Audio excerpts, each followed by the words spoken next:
Hoy en día entender lo que es el funcionamiento de la estructura tributaria del país parece que ha dejado de ser un asunto exclusivamente de contadores públicos autorizados, tenedores de libros y otras personas especializadas en lo que era llevar las cifras, las cuentas de las empresas y sus responsabilidades ante el fisco. Ahora el derecho es una parte fundamental para ir entendiendo todo esto. Nos visita en esta ocasión para hablar mucho sobre persecución e investigación de fraude fiscal, las diferencias entre los diferentes tipos penales con que se castiga la evasión, defraudación y elusión, Leandro A. Tavera, quien es abogado versado en estos temas, y para llevar a cabo la conversación de una manera más provechosa, el doctor Hassim se dio su espacio, se descalificó para hablar de impuestos, nos dejó a Michelle Hassim, quien es que va a estar ahora conduciendo la entrevista junto con los demás miembros del panel para hablar acerca de todo lo que tiene que ver con asuntos fiscales y mucho más. Michelle, bien, bienvenido al grupo. Bien, licenciado, gracias por estar con nosotros aquí tratando estos temas de tanto interés en este momento, sobre todo el área que usted maneja de lo que es lo tributario, que es la parte penal. Vemos que a raíz, sobre todo, de la ley de lavado de activos, tenemos que el delito tributario es precedente de lavado de activos y se ha puesto muy de moda la parte penal, el derecho penal en esto, ya no es solo la parte administrativa. Y para iniciar a hablar de este tema, yo creo que es importante que la gente entienda cuáles son los diferentes tipos de delitos.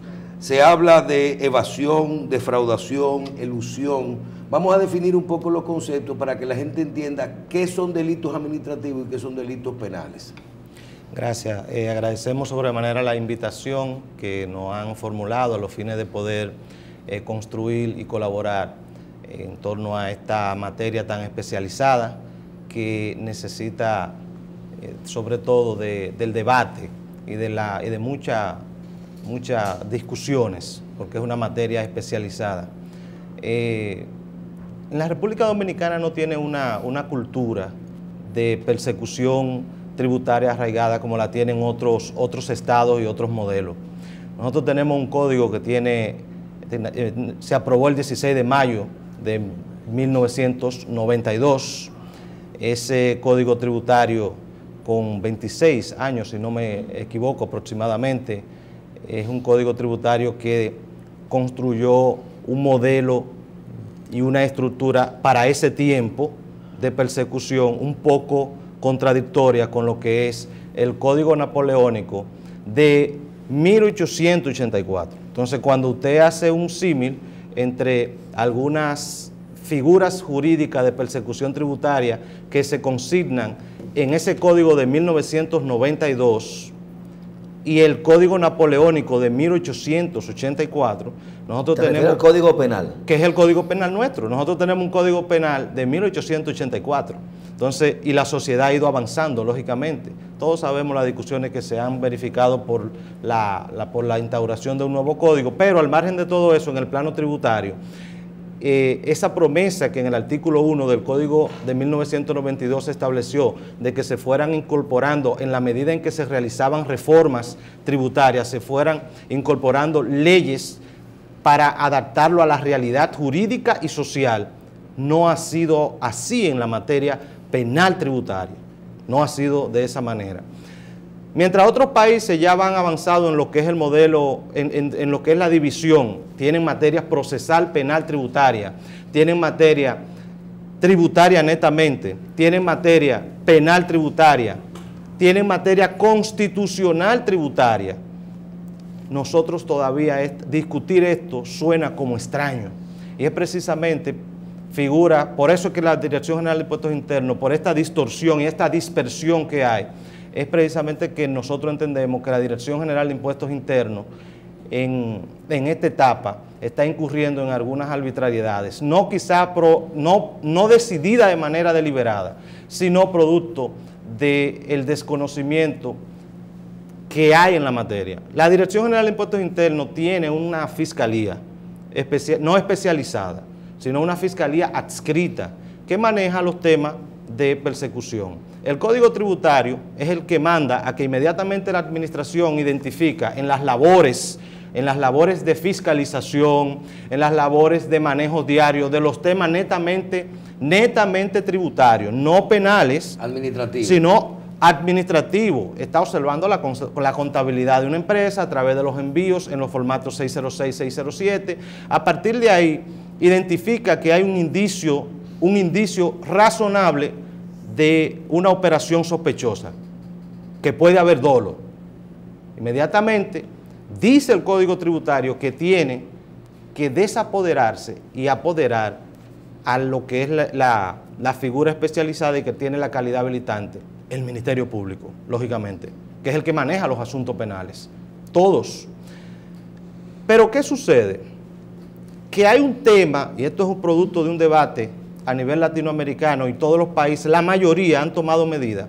Hay una frontera muy fina desde el momento en que la administración tributaria en esas labores administrativas detecta en una simple inconsistencia y luego confirmándola con una factura y confirmando en el sistema que una empresa quizás sea una empresa espuria, ficticia, de carpeta, como le puedan llamar sus diferentes denominaciones.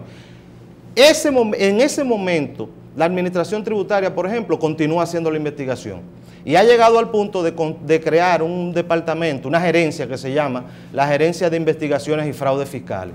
Pero eso no es para materia penales. Para la materia penal. Porque todo lo que se llama, y ahí voy a entrar a lo que usted al principio nos invitaba a que aclaráramos, los conceptos. Evasión es un asunto de simple deuda. La evasión no es más que no pagar a tiempo las obligaciones tributarias. Lo voy a decir así. No es evadir el pago. Evadir es no pagar a tiempo, evadir, no pagar, no entregar lo que usted tenía que entregar. Usted lo evadió. Pero ¿qué sucede? Que cuando usted evade, cuando usted acompaña esa evasión de una maniobra fraudulenta, de una simulación, de cualquier otro tipo de engaño que sea evidente, una actividad de engaño, una ocultación. Un comprobante fiscal que no exista, falso. Eso entra dentro de lo que es el numeral 1 del artículo 236, que establece que es una causa de lo que es defraudación, el tipo penal de defraudación. Y ahí se va a Entonces ahí sí se va a lo penal. Ahora que usted no pague lo penal. Doctor, evasión, usted lo define como si fuera omisión. Omisión, eso es. Y la evasión es cuando uno hace el acto de evadir, o sea, usted voluntariamente evade algo. ¿Eso no se puede asumir como un delito penal? No, porque cuando usted envía por la oficina virtual, usted envía su declaración impositiva, ya sea lo que tiene que ver con el ITEVI, con la renta, dependiendo del impuesto, usted está generando una acción de enviar, pero usted no la está acompañando de una maniobra fraudulenta, como por ejemplo la que define el Código Tributario en el artículo 236. La evasión, que es el no pago a tiempo, tiene una sanción administrativa que consiste en moras y recargos. Mora. Punto. Ahora, si esa evasión está acompañada justamente de una maniobra fraudulenta, de alteración de los documentos, se constituye entonces un fraude. Doctor, la elusión, ¿qué es? ¿Es penal? La elusión no es nada. La elusión es simplemente una actividad intelectual producto de las habilidades de una firma o de un especialista que identifica los agujeros, los vacíos de la ley, los vacíos de la ley, los aprovecha y simplemente no paga los impuestos, pero no viola la ley. Paga menos impuestos, paga menos. En algunos casos hasta no paga, por ejemplo. Buscar las vías que te da la ley para pagar menos o no pagar, utilizando la ley. Eso es legal. Eso es lo que se dice que hacía Donald Trump, por ejemplo, con sus empresas, quebrarla y volverla a abrir. Es correcto. Utilizar la ley de quiebra para poder... Donald Trump llegó en un momento, en su forma coloquial de referirse a los temas, en decir que él cumplía como empresario, que cumplieran los legisladores en adecuar la ley, que eran un grupo de vagos. Entonces, partiendo de eso, ahí le pongo un ejemplo, por ejemplo, no sé si ustedes han escuchado hablar del sándwich holandés, que es una de las figuras más controversiales que hay en Europa referente a este tema, donde las multinacionales, que todos conocemos del área de la tecnología, han establecido su domicilio fiscal en Irlanda, la compañía que administra en Holanda y en un paraíso fiscal de las islas, en cualquiera de los paraísos fiscales, establecen las compañías que cobran. Entonces, esa triangulación de esas operaciones permite, en razón de las leyes de cada uno de esos países, tener que pagar un 1.5% de impuestos, mientras los europeos pagan un 26% en su generalidad. Entonces, ellos no están violando la ley. Hay un reclamo colectivo precisamente por eso. Mire, y cuando hablamos de, usted habla de inconstitucionalidad, yo, por ejemplo, participé en una exposición que hizo el director de Impuestos Internos y él decía, bueno, no se van a subir los impuestos, vamos a cobrar los impuestos. Y hablaba específicamente en el momento en el que se le cobraba a los profesionales los salarios que no se... que tenían 2 salarios y 3 salarios. Correcto. Y decía, bueno, lo único que yo estoy haciendo es obligando a cumplir la ley. Básicamente esa era la idea. No estoy inventándome nada, ahí está la ley y todo eso. ¿Cuál es la diferencia, por ejemplo, entre lo que ellos están haciendo, que están haciendo cumplir la ley vigente, o lo que usted le llama cláusulas inconstitucionales? Porque entonces usted no estamos refiriendo a modificar la Constitución o a tener una discusión ante el Tribunal Constitucional. Pero no anda por ahí, ¿verdad? Porque el tema de pagar sobre la exención, que fue lo que hizo la Administración Tributaria cuando juntó los salarios. Si tienes 5 salarios, hay una exención hasta 400,000 pesos. Todo lo que tú ingresas de ahí en adelante paga. Ahí no creo que... Pero eso es cumplir la ley, que se le ha pedido a la ley. Las de inconstitucionalidad, ¿cuáles son? Mire cuál es la situación. Nosotros tenemos un código tributario que amerita una modificación urgente y no solamente concentrarla en lo que tiene que ver con los asuntos netamente de impuestos. No. Aquí las discusiones de las modificaciones al código se han centrado únicamente en ampliar el ITEVI, en ampliar o reducir, por ejemplo, el impuesto sobre la renta, la base, etcétera. Pero no se han ido a los temas neurálgicos que tienen que ver con procedimiento. El Código Tributario establece el error de prohibición. El error de prohibición, que no es más que el desconocimiento. ¿Por qué esa es la obligación que tenían algunos agentes de retener? Pudieran quizá encauzarse, y el director de la DGI, el ingeniero Magín Díaz, lo admitió al final de la gran discusión, del debate, que ciertamente había mucho desconocimiento, que había muchas personas que no sabían que tenían que retener y otros que no sabían que tenían que pagar. Eso entra dentro de la figura que se llama el error de prohibición, que no es más que las personas desconocen. ¿Y por qué el error de prohibición se acerca más en materia tributaria? Esa posibilidad, que es una eximente de responsabilidad y habría que discutirlo en el plano, es objeto de un debate en el plano tributario, uniéndolo a la Constitución. Ese desconocimiento colectivo no se observó, sino que se inició un proceso de notificación colectiva a todo el mundo, y a partir de ahí, e inclusive de embargos a cuentas de manera automática, desconociendo que la materia tributaria, la mayoría de los abogados que deberían de conocerla, porque eso es una ley, no la conocen. Imagínense el contribuyente normal. Entonces al final la DGI tuvo que buscar flexibilizar un poco, pero se creó el clamor colectivo. Imagínense con los delitos tributarios lo que está pasando ahora, que quiero explicarle algunos puntos de eso. Sin querer estar de acuerdo, porque nunca lo estuve con la forma que procedió la DGI, pero hay que recordar también que hay un principio, que es un sofisma, que la ley se reputa de conocimiento público después de su promulgación, y de eso no escapa la materia tributaria. Entonces hay que hacer unos ajustes, ¿verdad? Lo que sucede es que es la misma ley que esa que dice que se reputa conocida a través del Código Civil, de la Constitución, del mismo Código Penal, que cada uno lo establece, pero es la misma ley que establece la figura del error de prohibición. Entonces no es ilegal, sino que es simplemente hacer un análisis de la realidad social dominicana, del nivel de conocimiento del pueblo, para poder determinar si es verdad que había una intención de evadir la responsabilidad del pago de esos tributos y no tomar acciones arbitrarias sobre profesores, médicos, por mencionar, por ejemplo, 2 áreas liberales en algunos de estos casos, otras no. Pero en ese caso ellos estaban cometiendo... evasión. Evasión. Desde el punto de vista de la ley... Ellos lo estaban cobrándole administrativamente, no le estaban metiendo preso, era No era acusándolo penalmente, era cobrando el interés y recargo. No, pero no era penal, es bueno aclararlo. Eso claro, es simplemente es un asunto netamente administrativo. Por eso queremos referirnos precisamente a esas diferencias. Ahora, ¿qué es lo que nos preocupa a nosotros en cuanto a lo que tiene que ver con la persecución? Primero, las arbitrariedades. Hay una fiscalía, un fiscal adscrito a la Dirección General de Impuestos Internos que no maneja la materia tributaria. Mientras la Dirección de Impuestos Internos invierte en una cuantiosa suma de dinero en su personal, con un subdirector jurídico muy capacitado. Eso es en la parte, eso es en la justicia, eso no es en la sede de la DGI hay una fiscalía. Hay una fiscalía que funciona dentro de la sede de la DGI. Doctor, antes de que usted nos explique el tema del problema que hay, inclusive tenemos que hablar de esa línea estrecha que hay con lo de la ley de lavado y cuándo aplicarla.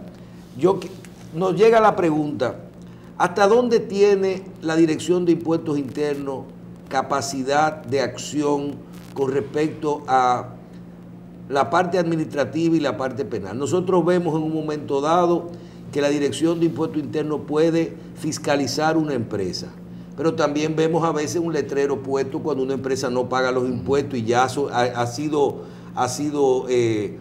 viola los acuerdos o no llega a acuerdos con ellos, lo llegan a poderlo cerrar. Vemos también que hay a veces problemas con las cuentas, lo que se llama en las cuentas bancarias, que pueden tratar de suspenderle lo que llaman embargar las cuentas. ¿Hasta dónde tiene la Dirección de Impuestos Internos en toda la capacidad de actuar sola? ¿En materia administrativa o en la parte penal es aparte o en todo? No, hay una parte que es el tema que tiene que ver netamente de los tributos, que no involucra el dolo, que es el elemento que le traduce la acción al Ministerio Público. Hay una parte donde la Dirección General de Impuestos Internos tiene la calidad habilitante para iniciar todas esas acciones. El problema es que hay un déficit y también todo va a depender de cómo manejen los procedimientos. Porque fíjense ustedes, el Tribunal Constitucional, para mencionarle un caso de procedimientos administrativos que la Dirección General de Impuestos Internos ha establecido y que luego han sido cuestionados a nivel judicial, el Tribunal Constitucional prohibió ¿cómo se llama? La oposición a los NSF, el bloqueo de los comprobantes fiscales. No sé si ustedes lo llegaron a... O sea, que la DGI no te puede bloquear los comprobantes. No puede bloquear los comprobantes fiscales. El Tribunal Constitucional debió referirse a eso, sin embargo, la Dirección General de Impuestos Internos lo establecía. Ahora, el cierre, sí, es una medida de control. Es una de las medidas que tiene el Estado a través de ese órgano para hacerlo. También puede embargar. Sin un juicio. El problema viene ahí. Fíjese cómo usted...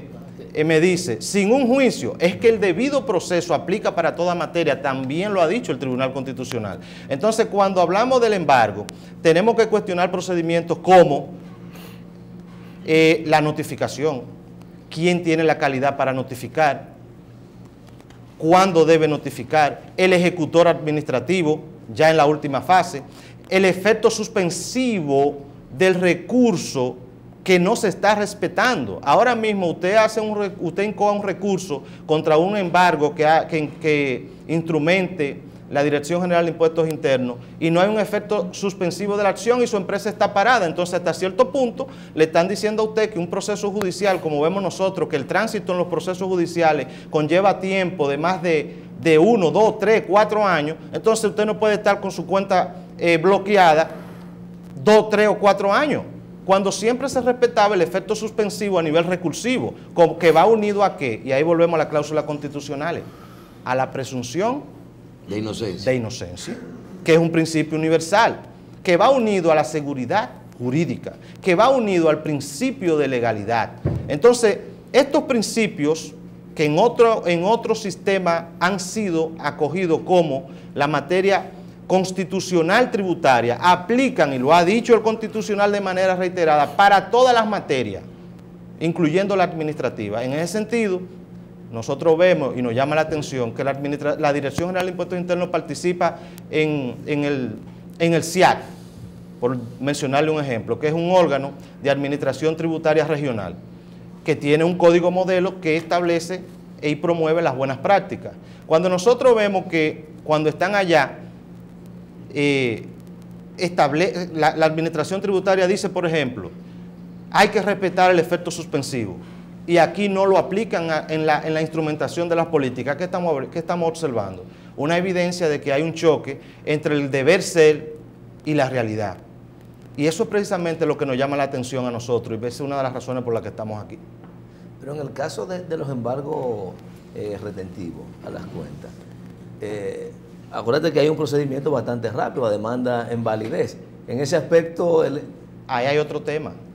Es por eso que le decía que en el 1992, ese 16 de mayo, se aprobó el código y dejó muchas cosas sueltas. Mientras algunos sistemas establecen un código procesal, un procedimiento procesal tributario, que es un procedimiento para todo, que nosotros no lo tenemos definido como un código. Nosotros tenemos aquí un choque entre lo que es la influencia del derecho común a través del Código de Procedimiento Civil, de las leyes especiales, del Código Civil y el Código Tributario para alguna figura. Hay gente que me pregunta a mí, me dice, ¿cómo es eso que me notificó un notificador de la DGI y no un alguacil que tiene la fe pública, etcétera? Yo le digo, no, es un problema del legislador. Es un problema del legislador que no ha adecuado la figura. Las notificaciones son legales por internet, tú te lo asumes que... Bueno, sí, cuando tú la aceptas y conviene. En la resolución 1731, por ejemplo, de la Suprema Corte de Justicia, que habla de notificaciones para el ámbito penal, establece que cuando usted la acepta, ciertamente puede ser a través de los instrumentos tecnológicos. Yo estoy de acuerdo con ello, porque ahorraría muchísimo papel a la Dirección General de Impuestos Internos, más de 150 millones calculé yo, al Poder Judicial. Pero ese no es el punto es que hay una fidelidad al debido proceso que va unido a lo que es la seguridad jurídica. Y eso hay que respetarlo. En materia de lo que es los ilícitos fiscales, peor, porque designan a un fiscal que no tiene la capacidad para ello, y ese fiscal violenta principios como la no autoincriminación. Y ahí voy a lo mismo. Ustedes saben que el Código Tributario nuestro establece que la DGI puede poner impedimento de salida. Lo establece. Cuando ya hace tiempo que eso fue abolido, que eso fue derogado por la ley, o pero no lo establece de forma expresa. O sea, esa cláusula está ahí, debería ser por un choque de leyes y por lex poterio de erogus priori, que es un principio latín que establece la derogación de las leyes por efecto de otra, pero que también es un cuestionamiento porque es una ley especial. O sea, hay mucho debate con relación a esto. La no autoincriminación. Hablan, por ejemplo, la DGI utiliza una de las técnicas que utiliza, una de ellas es que cuando usted en ese proceso de fiscalización o un proceso donde ellos le observan una actividad que puede asociarse a un ilícito fiscal, ustedes saben lo que establece la DGI, le pide los soportes. Hay un debate.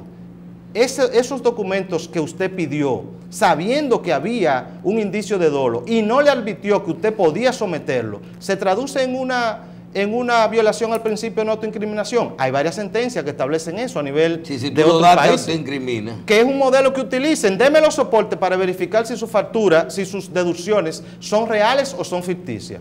El contribuyente, que muchas veces no tiene el manejo de la especialidad tributaria y que basa su relación con el contable en un principio de confianza, oigan estos dos elementos que son fundamentales, le dice al contable, mándeme, la DGI está pidiendo eso, ¿qué es lo que está pasando?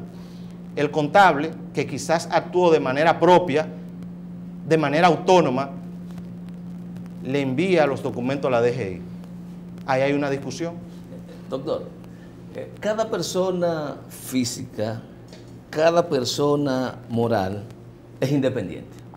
Y resulta que en materia tributaria hemos observado que también de manera administrativa la Dirección General de Impuestos, cuando una persona moral tiene algún incumplimiento, entonces lo asocia también al socio accionista que puede tener acciones en otra compañía que no tiene problemas y le estanca los procesos.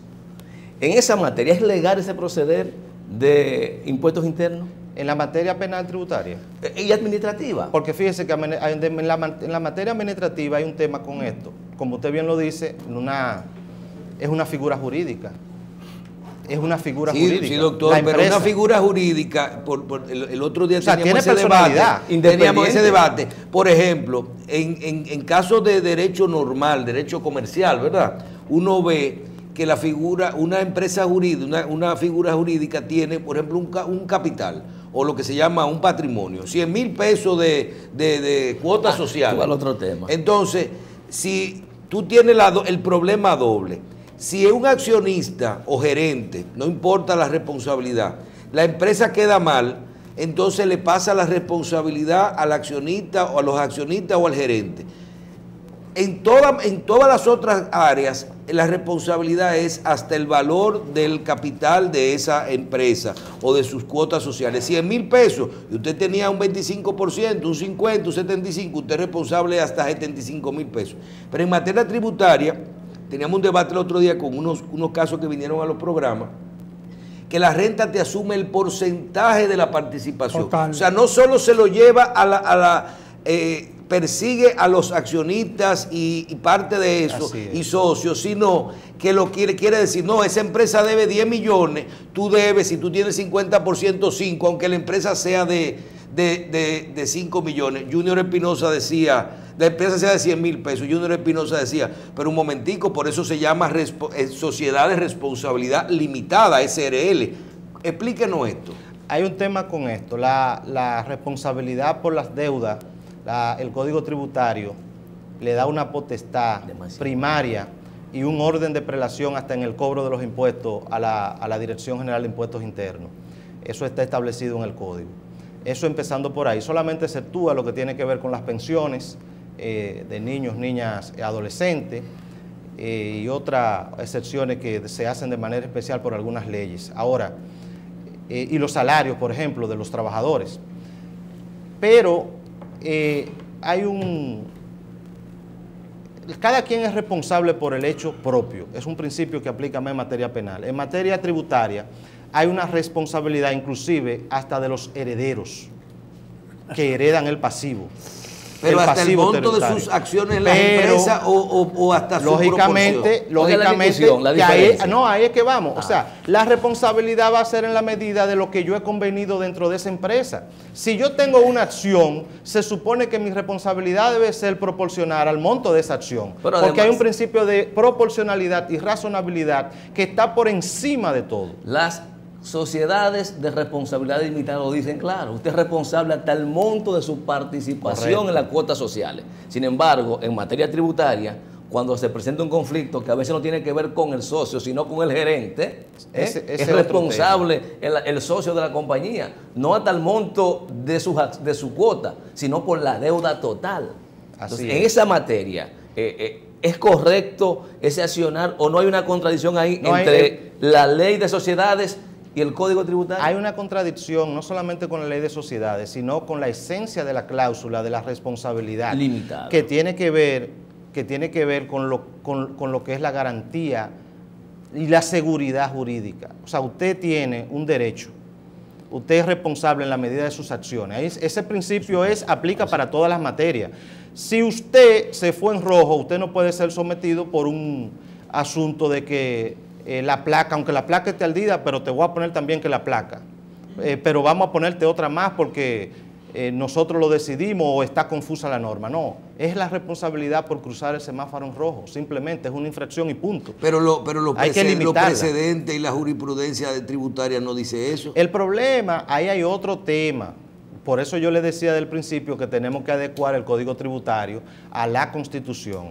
Fíjense que esto es un modelo que va unido a todo. Los tribunales están compuestos por jueces, hay algunos de ellos que están muy formados, pero yo quisiera que se haga una auditoría de la sentencia para verificar cuál es la cantidad de sentencia favorable al Estado y cuál es la cantidad favorable a los ciudadanos. Deberíamos de hacer una auditoría sobre ello para poder llegar a algunas conclusiones. Porque, por ejemplo, usted plantea algunos asuntos en el tribunal, y esto no necesariamente tiene que ser una crítica no más que constructiva, desde el punto de vista constitucional, y muchísimas veces el tribunal ni le responde a uno, por no chocar con lo que es el leviatán, como lo definía. Porque cambia la práctica. Correctamente, cambia un precedente. Entonces, es un tema complicado. Bien, finalmente, doctor, nos quedan 5 minutos y hay un tema vital que yo creo que originó gran parte de esta entrevista suya aquí, que es la ley de lavado de activos. La ley de lavado de activos trae una nueva figura, la modificación, que es el delito tributario como delito precedente de lavado de activos. Lavado de activos es materia penal. Entonces, si la gente dice, bueno, ¿y qué pasa ahora? Apertura de parte de la DGI hacia conocimiento, por ejemplo, del secreto bancario, manejo de las cuentas. ¿Y cuándo hay delito tributario? Cuando hay omisión, cuando no hay omisión, porque ahora si usted hace algo malo en impuestos, usted lava activos. Igual que droga, que terrorismo, que corrupción, es lo mismo, el mismo delito. Entonces, ¿cuándo es este delito? ¿En cualquiera de las materias o a qué se denomina delito precedente? ¿Cuáles son los delitos precedentes en materia tributaria que te convierten en un lavador de activos por temas de impuestos? Y los montos, porque me dicen que cuando es menos de 7 millones, 8 millones que no estaba incluido. Hay un tema con el lavado de activos que es similar al tema que tiene que ver con las cláusulas penales ordinarias de la materia común, empezando por definir los 3 ilícitos fiscales. Los 3 delitos tributarios que hay son defraudación, fabricación de especies fiscales y el aprovechamiento inadecuado de algunas ventajas, por ejemplo, en materia de exención. Ahora, esos son los 3 delitos tributarios. De esos ilícitos fiscales, la defraudación, para que ustedes tengan una idea, se castiga con una pena de 6 días a 2 años de prisión. La ley 155-17, que del 1 de junio, incluyó como delito precedente del lavado de activos los ilícitos fiscales. Entonces tenemos... No la omisión, no evasión.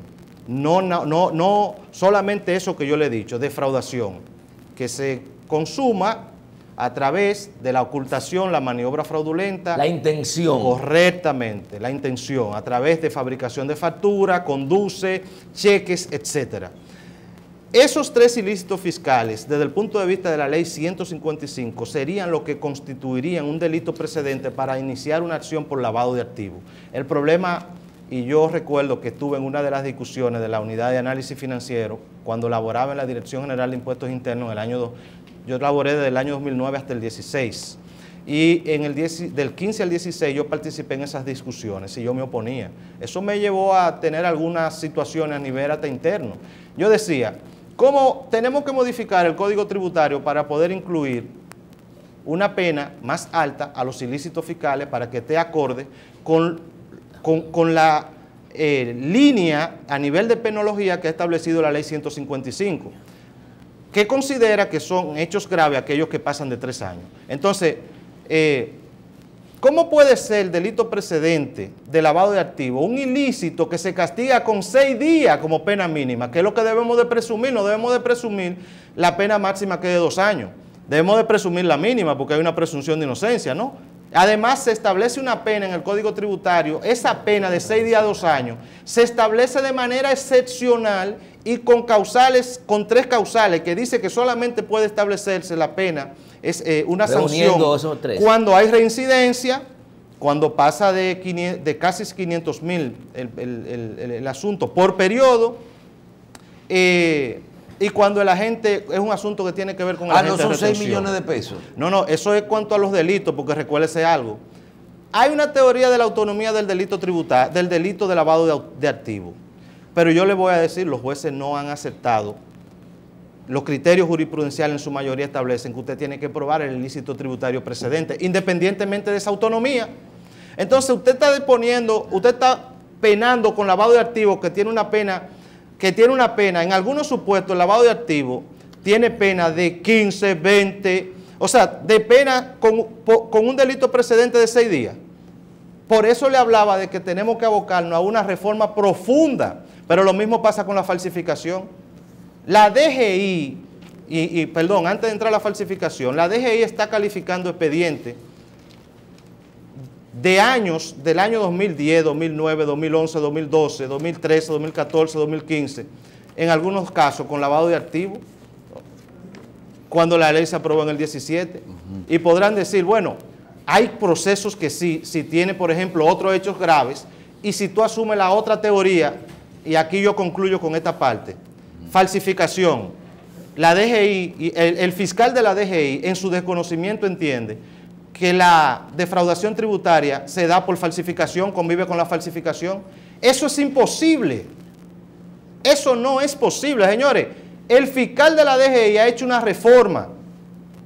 El fiscal de la DGI ha hecho una reforma legislativa, puesto que ha establecido penas de hasta 10 años de prisión en cuanto a los delitos de falsificación, cuando el artículo 3, en su párrafo 3, prohíbe que se establezcan tipos penales por esos hechos y dice que solamente son ilícitos fiscales. Doctor, en 30 segundos.